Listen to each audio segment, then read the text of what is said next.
Hi everyone, Jules here. Happy New Year. I hope you had an amazing start of 2026, although with the wolf moon, the full moon, it took me out. And I wanted to post this video a little earlier in the year, but we're still in the one digit kind of date of January. So I think it's the still appropriate time to talk about all the books that I read in 2025 before we kick this year off with all the amazing books that are on my TBR for this year. So join me in this giant stack of book to talk about everything that I read in 2025. Not everything, because it would take us a whole day, but some of the books that I read in 2025. Um, yeah, this is chapter yours.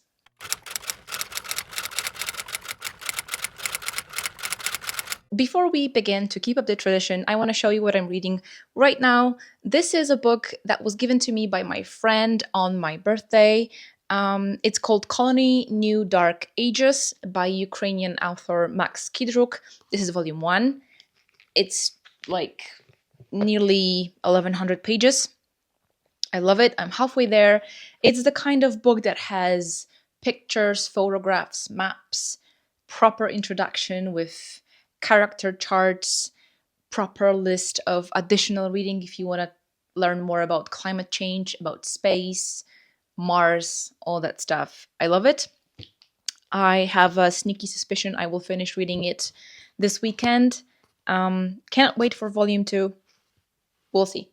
I'm very excited. It's a great science fiction. I haven't read such a great book in sci-fi genre for a very very long time. So this is yeah, that's a great way to start my reading journey in 2026. Okay, that being said, I have with me notes that I printed out this time because I was collecting them from various sources. Sticky notes on my desk, a couple of journals, commonplace books, all that stuff. Um, so this is a little analog for me, which I love. In 2025, I read and listened to in total 93 books, which is a great number. I did not think I will be able to have so much time and mental capacity to read and listen to so much. Find myself listening to books more when I feel overwhelmed. I usually put on Stardew Valley, put my headphones on, and listen to a book while playing my digital farm. So yeah, I split my time between reading paperbacks and listening to audiobooks, which I think was the reason the overall number for 2025 was so high. In 2026, I feel like slowing down a little bit, doing more things outside of just reading at home. So my goal, I think, if I'm not mistaken, is 52 books. So we'll see. We'll see how that goes. I'm taking things slow. So far, I'm reading The Colony and listening to one book that's okay but not great. We'll see how that goes. But today, what I want to do is to give you a 1, 2 sentences that's a summary of a book that I'm going to be talking about. And there are 3 categories for each month. Now, not every month will have all 3. For example, September will only have 1, but that's coming later. But the categories are best book I read in a given month, honorary mention, so something that was so great that I want you guys to know about this. And third one is the one that I enjoyed the least. And that's not that I hated the book. There are very few that I read in 2025 and hated. It's more about the book that wasn't just my cup of tea, or I read it perhaps in a wrong time in my life. So nothing is lost. Perhaps I will read it again in more friendly circumstances. We'll see. But I kicked off. Okay, that was not so smooth translation, but we're gonna start with January because I kicked off the year with Open Water by Caleb Azuma Nelson. And it was like a love story written as a poem, essentially.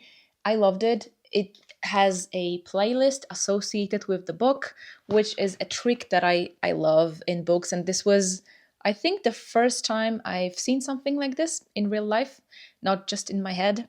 So I loved it. I annotated quite a lot, as you can see. No better way to start a new year than with such softness. I remember waking up on January 1st, picking this book up, and spending half a day in bed just reading. Fantastic book. Second best book, because yes, I forgot to mention some month will be stretched in terms of best books. So, my second best book, and I think the very first video on Chapterly Yours channel after the reinvention, is called Tomorrow and Tomorrow and Tomorrow by Gabrielle Zevin. Friendship, creativity, ambition, a bittersweet love letter to people who make things together. I remember gasping at the plot twists in this book.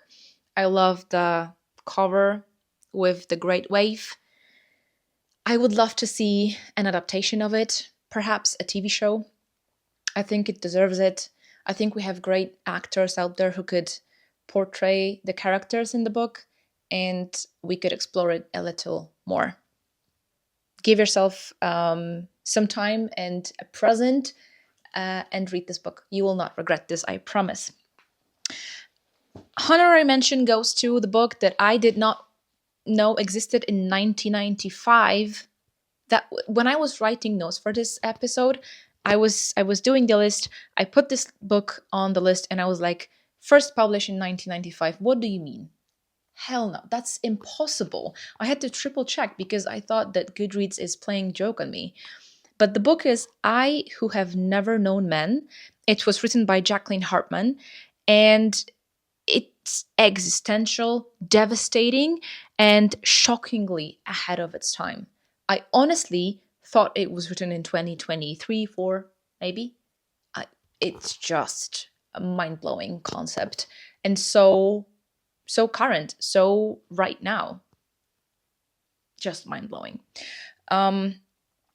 Book that I enjoyed the least, and I realized that might be a little controversial, but I think all great books, because it is a great book, come with those polarizing opinions. It's Normal People by Sally Rooney. And I remember reading this book. It's written beautifully, but the core essence, so the miscommunication between the two characters, was just too much for me. I cannot deal with this. I cannot deal with miscommunication in real life, at work, with my family, with my friends. I cannot. So I hated it. I hated this trope of miscommunication. But then again, if it wasn't there, we wouldn't have this book. So I understand, but I enjoyed that the least. Perhaps not the greatest moment to read it for me. But I think I was expecting something else. But yeah, I wonder what you guys think. For me, I will not be coming back to it anytime soon. I just realized that I wanted to also let you know how many books I read in each month, but I didn't write it down. So it's fine. Maybe future Jules, when she will be editing this video, will do something about it. But if not, it's fine. Moving on to February, which was for me a tough month. My mom was having a surgery for her knee, a knee replacement surgery. My friend was going through a very tough time. Both of my friends actually were going through a very tough time in their personal lives. I was very worried about everyone, and I remember feeling trapped, caged a little bit by this grief, by the worry. So I didn't read a lot, and I wanted to go for lighter or shorter stories. That didn't go well because I picked very very tough ones. But I enjoyed them anyway. And the best book I read in February was Peter Pan. Whimsical on the surface, dark underneath. It's a story about childhood not being as innocent as everyone thinks. There is so much more that can be said about this book, and I feel like it deserves an entirely separate video. So maybe I will add it to the list of the books that I want to talk about longer. We'll see. Um, honorary mention will go to a. Sorry about that. We'll go to book short story, 6,000 words long short story written by Charlotte Perkins Gilman, The Yellow Wallpaper.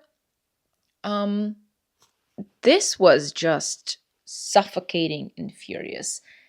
It was a slow descent into madness, but feeded by a gaslighting husband, which was so infuriating. It's a great story. You can find it online, I think. Read it, and you will be thankful.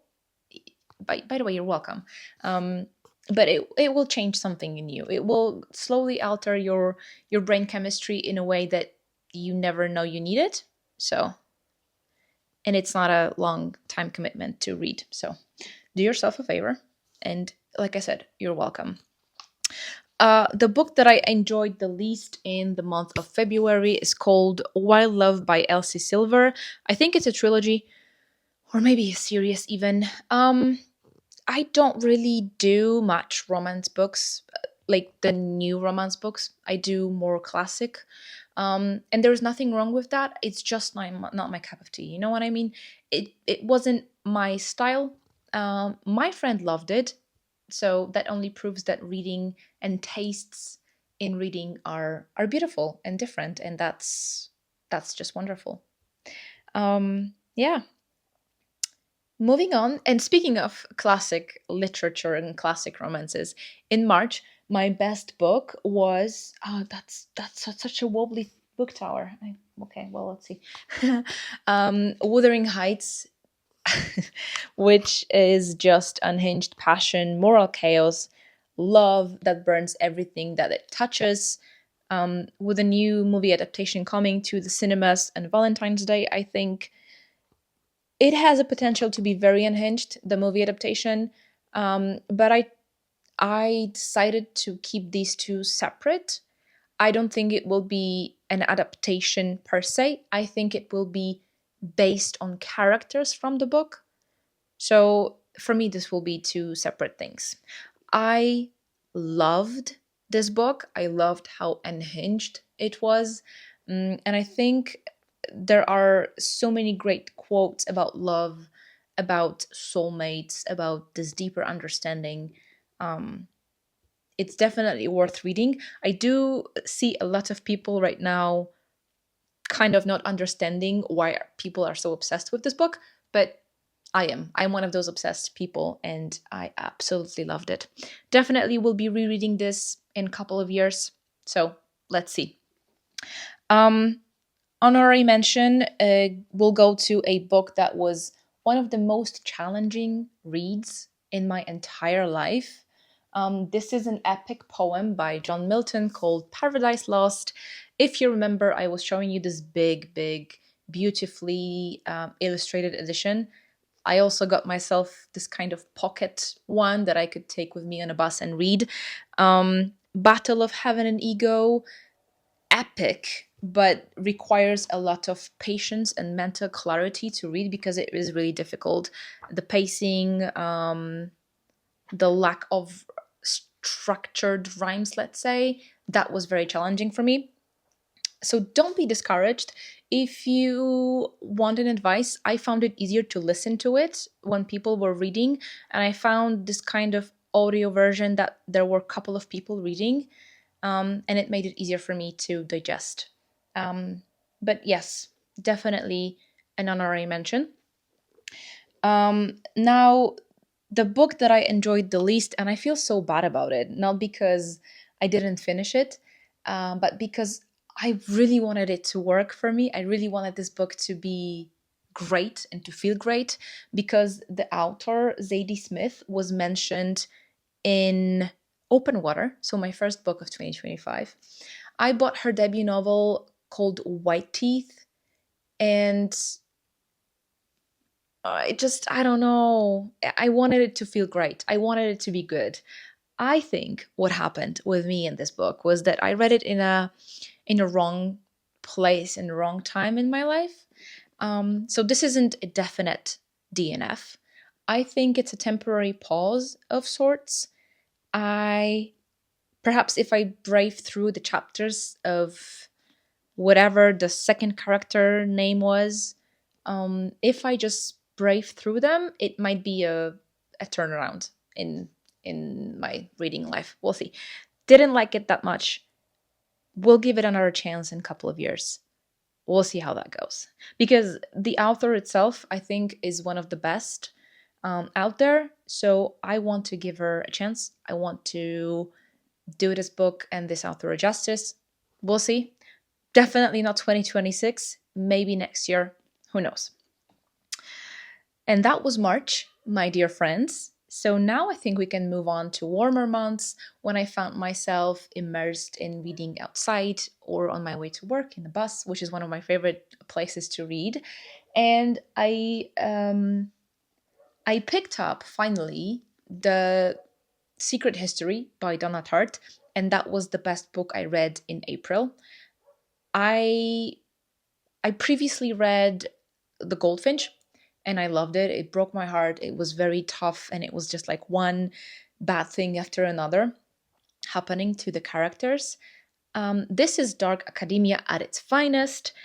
It was obsession, beauty, and the very slow rot underneath the privilege, which is just.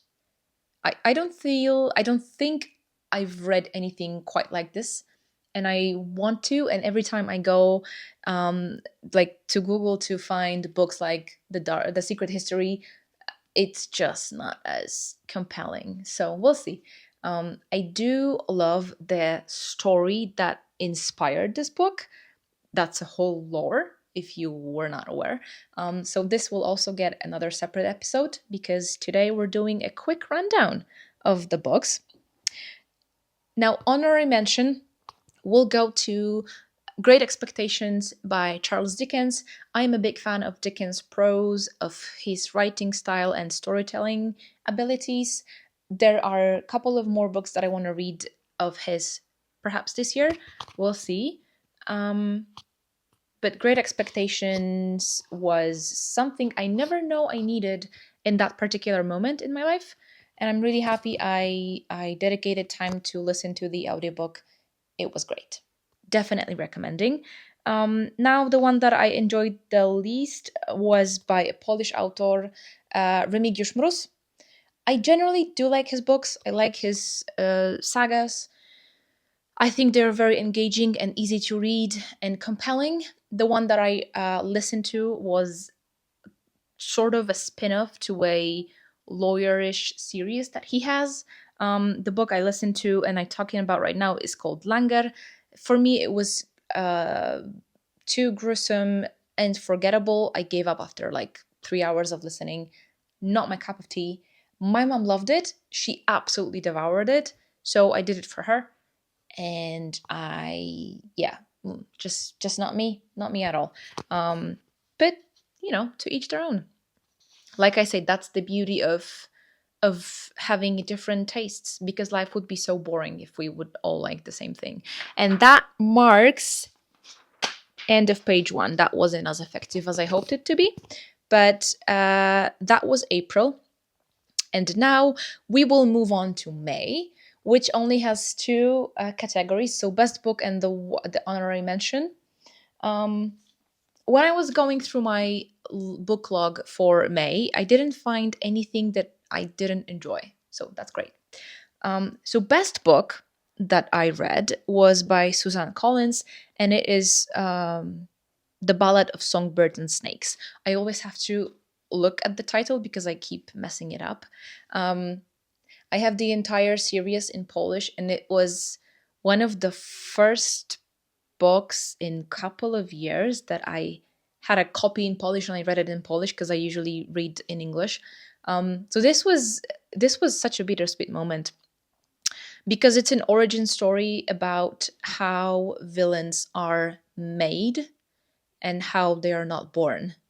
And I just found it very interesting and introspective, to see how one of the greatest villains in contemporary fantasy world was made.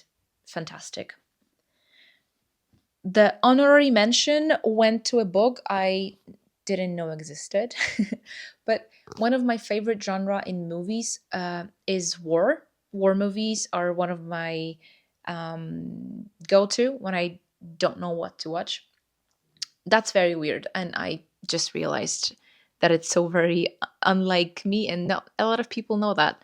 But listening to "The Bridge Over the River Kwai" by Pierre Bou, I don't know. I'm sorry, I don't know how to pronounce that name. Um, was great because it's about pride, obsession, and moral blindness, and how war really reveals who we are. It was one of those days that I didn't want to deal with the world, so I just put my headphones on, put Stardew Valley on, or was it Hogwarts Legacy? One of the two, and I just listened to it all day. Um, yeah, yeah, war books, war themed books, and war movies are one of my favorite. I don't know why, just it is. And now, as we're approaching half year mark, we're going into June. And my best book in June, the book that broke my heart and made me weep, was Sunrise on the Reaping. It is a must read. And I joke that Susan Collins wrote this as a response to people online romanticizing President Snow, especially after The Ballad of Songbird and Snakes. That book just proves how awful and fucking horrible that man was. Um, I think, having read, because I did a reread of all books in the series, I think this is the most tragic one. Um, Absolutely devastating, and I know that I will be crying in the cinema when the movie goes live in theaters. So yeah, weeping, tragic, horrible story, but Susan Collins just never misses. To be honest, all her books are a cautionary tales, even though they're happening in a non-existent land. But that should tell you something. Honorary mention for June goes to The Idiot by Fyodor Dostoevsky. Not a greatest fan of his writing, but I enjoyed listening to this book, especially on my way home from work. I don't know why. I didn't listen to it any other time. I was just listening it to when I was on a train back home. It's about radical kindness in a cruel born innocence portrayed as quiet rebellion. That's taken from my commonplace book. I don't remember what prompted me into this posh ass sentence, but you know, brains.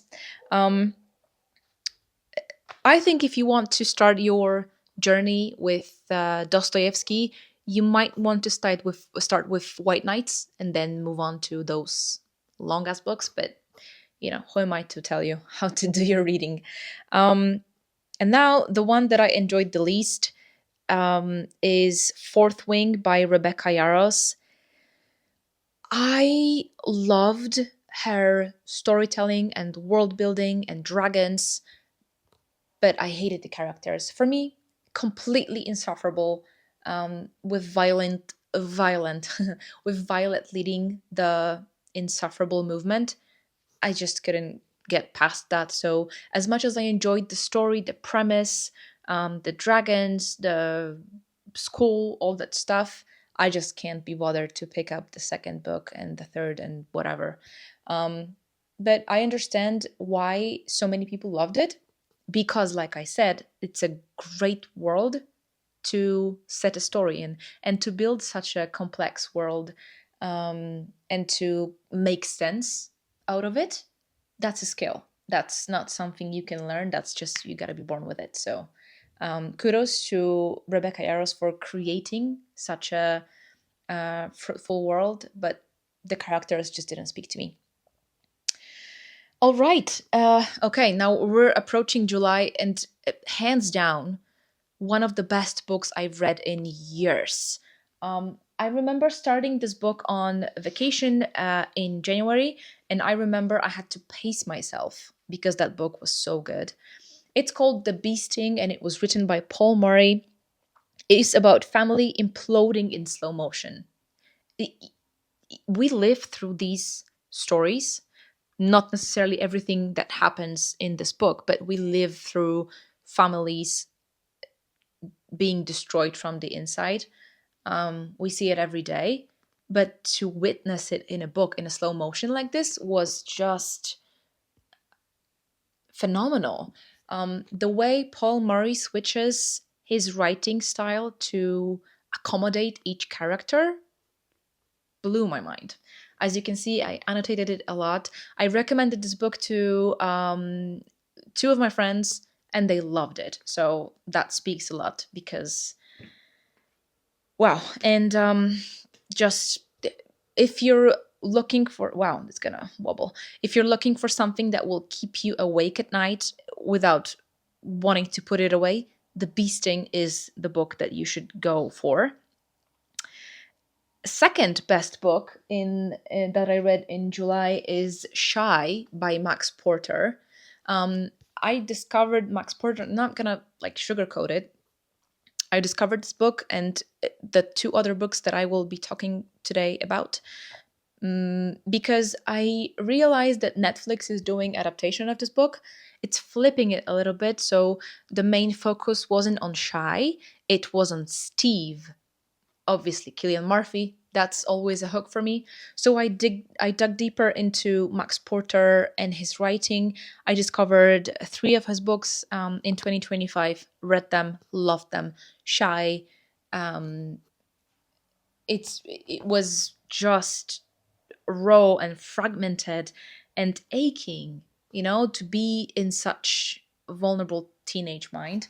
And if you find yourself picking up those books, you will see how different they are. That's how it's written. That's okay. Um, it's wonderful, and I'm sorry. I just stuttered because it's never mind. You know what? Just read it. You'll be thankful. You're welcome, as always. And the third book that I read, or actually listened to in July that I loved and I think deserves a mention, is I, Robot by Isaac Asimov. You may know him from the Foundation series. So, Robot series is kind of stemming from this. I think that Asimov and his world is something that requires a deeper discussion, deeper dive into it. So I'll just leave it here. I love listening to his stories. I'm obsessed with him. I was obsessed with Foundation series on Apple TV, and it's just one of those great sci-fi series that got old, but it's still fantastic. Honorary mention goes to Kafka's letter to his father. It was devastating, but it deserves honorary mention because of a couple of reasons. First of all, I picked up this edition in Prague, and my dad got it for me. And my dad is nothing like Kafka's father. My dad is a loving man, and I'm the luckiest person in the world to have parents like that. But I love this edition. I annotated it heavily. I think this was actually the first time that I didn't use a pencil but a pen inside. It broke my heart. If I could meet Kafka's father, I would probably punch him. But yeah, heartbreaking. Definitely honorary mention and deserves a recognition. So, parents are so important in our life. But yeah, I'm really blessed to have my parents as my parents. Rambling. I also found the sticky notes that I was using in this book. So, and now the one that I enjoyed the least, which came as a surprise to me because I was kind of under the impression that whatever George Orwell wrote will be for me fantastic. But I think I was listening to it in a very weird headspace after having read the letter to his father by Kafka. I was fragmented and that's a hair. I was fragmented and kind of devastated. So when I picked up Down Out in Paris and London, I found myself listening to it on the highest speed possible and just wanted to be done with it. So perhaps I will pick up a physical copy and it will be a little easier for me, and I will actually pay more attention to what I'm listening to. Um wow, I'm really like doing this the way I wanted to. It's amazing. Moving on to August, and the book that is just so small. That was like a one bathtub kind of read to me. It's called All This and Real Time by Max Porter. Um, Once again, I'm not gonna lie to you. I bought this because Killian Murphy wrote a foreword. And then I started to dig deeper into the history of this book. As it turns out, during the pandemic, Killian Murphy and Max Porter did a movie of the same title. It was a short movie. I think it was released in 2021. I couldn't find it anywhere online, but I'm not giving up. And then they decided to turn it into a book. Um, it's a it's written in the same manner as every other Max Porter book, which I appreciate so much. So many great quotes. It is kind of like a lyrical electric letter that's there to just break your heart and make you appreciate all this unreal time that we have, and sometimes we're just wasting it. Fantastic book. I'm very happy I got this edition. It's on the shelves that I have in my bedroom, and sometimes like before going to bed I just pick it up and randomly choose a page to read a passage or two. Wonderful. Definitely the best book I read in August. Honorary mention will go to Mockingjay. Like I said, I did entire reread of Hunger Games books. I think this was, you know, not a happy ending, but an honest one. And the cost that had to be paid for the revolution. I remember reading the trilogy when I was on student exchange in Vilnius. It was three books, and I read it in 3 nights. Very captivating and one of the best series out there currently. And that's end of page 2, but not end of August just yet, because we still need to talk about the one book that I enjoyed the least, and it's called Bunny by Mona Awad. It was brilliant concept, unsettling vibes, but I think it's admired more than loved. I don't know. It was kind of really hard for me to read. Um, I wanted to know what happened at the end, how it ended, and I think the ending was pretty disappointing to me.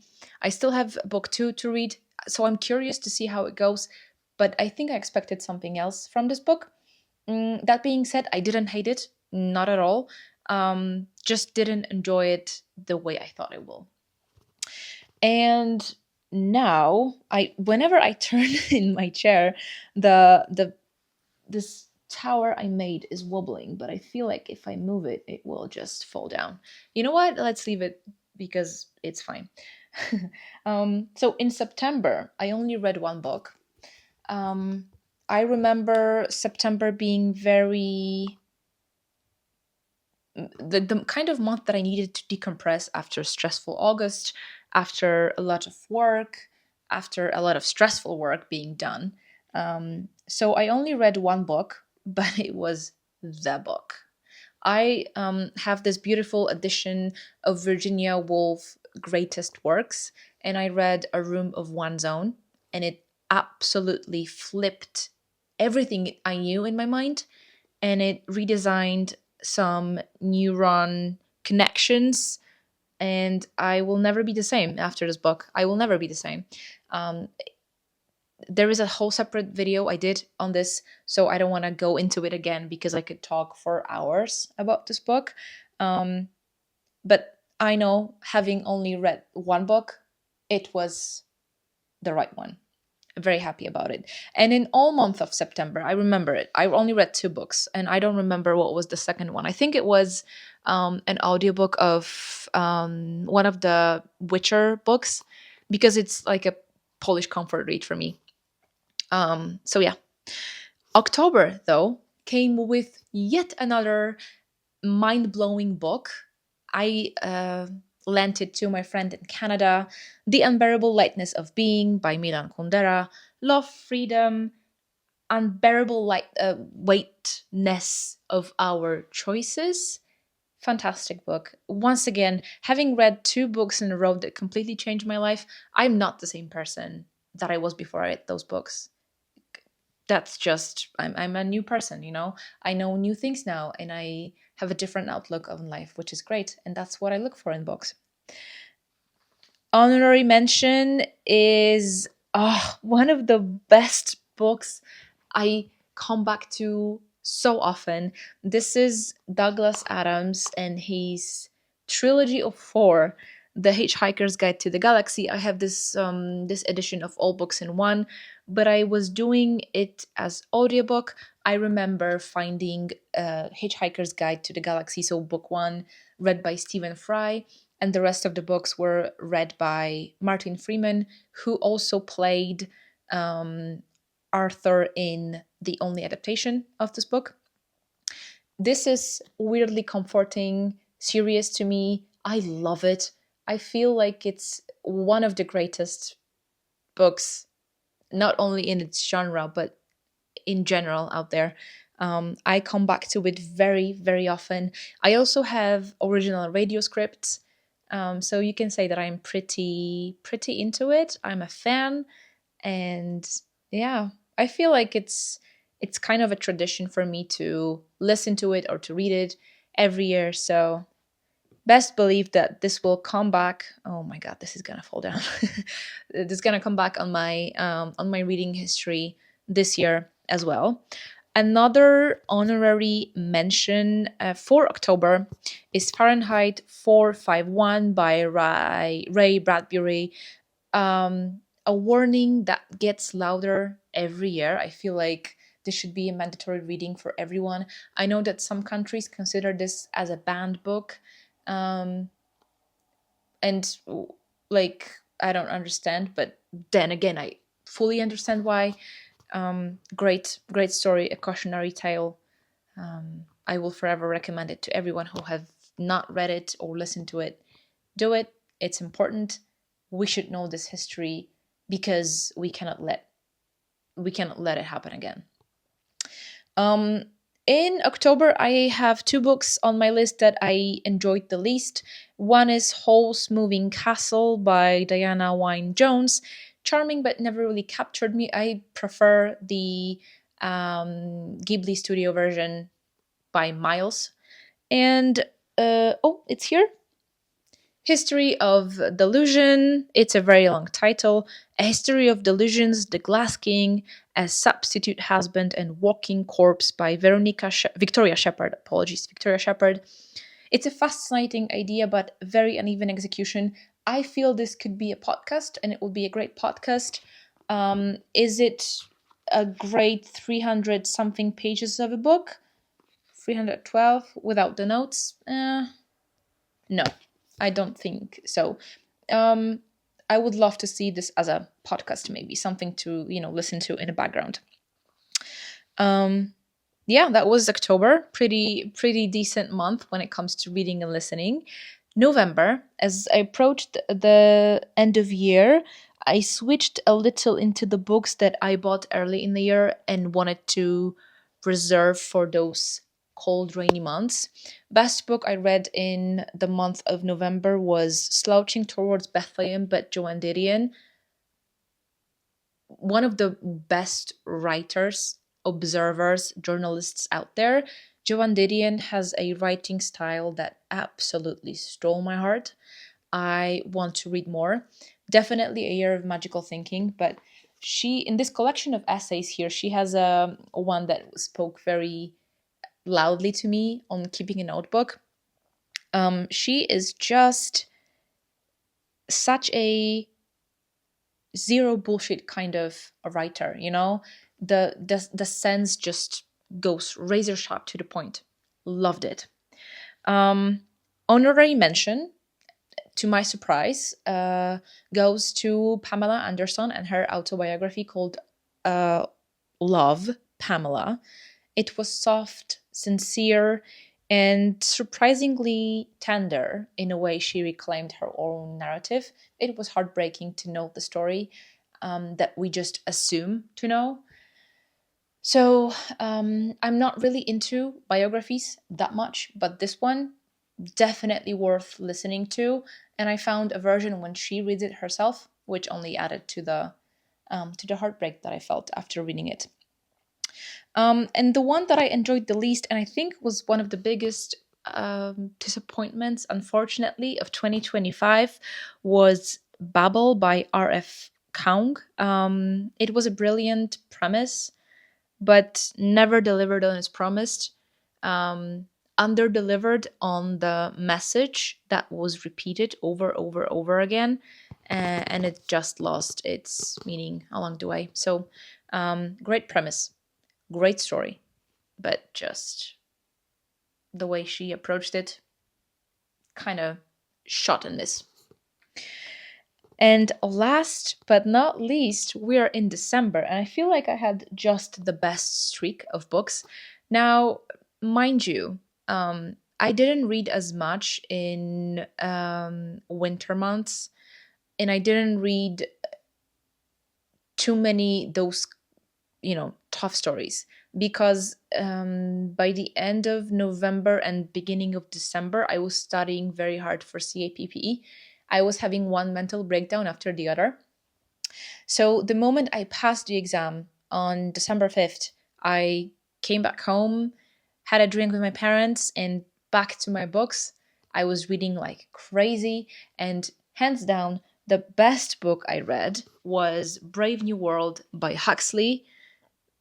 I keep glancing in on the floor here because I have another book by Huxley that's waiting for me. It's called Island. Same series, so same 3D cover. I still haven't figured out how can I show it to you, but never mind. Brave New World is something that we're dangerously closely to live in these days. It feels disturbingly familiar, and that's the thing with fantasy and science fiction these days. They just felt too close to home, which is horrible and horrifying. Honorary mention goes to a book that was recommended to me by someone at work. It's called Women on Top of the World: What Women Think About When They're Having Sex by Lucy Ann Holmes. It's a collection of 52 confessions, stories by women from young age till, I think, is it 60s or what? I need to tell this to you. 74 is the oldest lady that has spoken for this book. It's beautifully illustrated. That's a separate thing. But this is such a wonderful idea, to kind of go through all the taboos surrounding sex in all cultures, in women. It's wonderful. I remember reading it every morning when I was waking up around 5 a.m., the trauma after the exam. It's it's honest, it's liberating. I will recommend it to everyone. No regrets when I bought this book. Uh, yeah, cannot wait to read more of this author. Feel like she's onto something. And another honorary mention for me, and I can safely say that this list has a podium when it comes to the amount of books that I read by an author. Max Porter with 3 books, Susan Collins with 2 books. Those are the ones that are on this list. Grief is the Thing with Feathers. That's a wordplay to an Emily Dickinson poem. Hope is the Thing with Feathers. And that was one of the reasons I got this book, because I love Emily Dickinson and her poetry. And this was very strange. It's about grief that's rendered poetic. Very unique concept from a very unique writer, which again, very short story, again written in this Max Porter way, from perspective of a dad, young boys, and a crow. What else is there I can tell you to just buy this book or read it, or like, I don't know. You will not regret this. It's I don't think you've ever read anything like this. So, yes, definitely recommend. And that is all. That's the third page of my notes. I am very happy with how my reading journey went in 2025. Um, this stack of books, I don't know if it's visible right now on the video, but it's impressive. I'm very proud of myself. Um, we'll see how 2026 will go. I have a couple of great books on my list, and we'll see. But I'm really glad to be able to talk about them in this manner of kind of a rapid one-liners, because otherwise it would take us hours, and who wants to watch that? Anyway, thank you guys so much for tuning in for this episode. I promise to be better and to keep posting more regularly for you and for myself. Until we meet again, I wanted to wish you still a very happy new year. Take care of yourself, be gentle, read or listen to whatever brings you more happiness. And I will speak with you and to you very soon. Bye.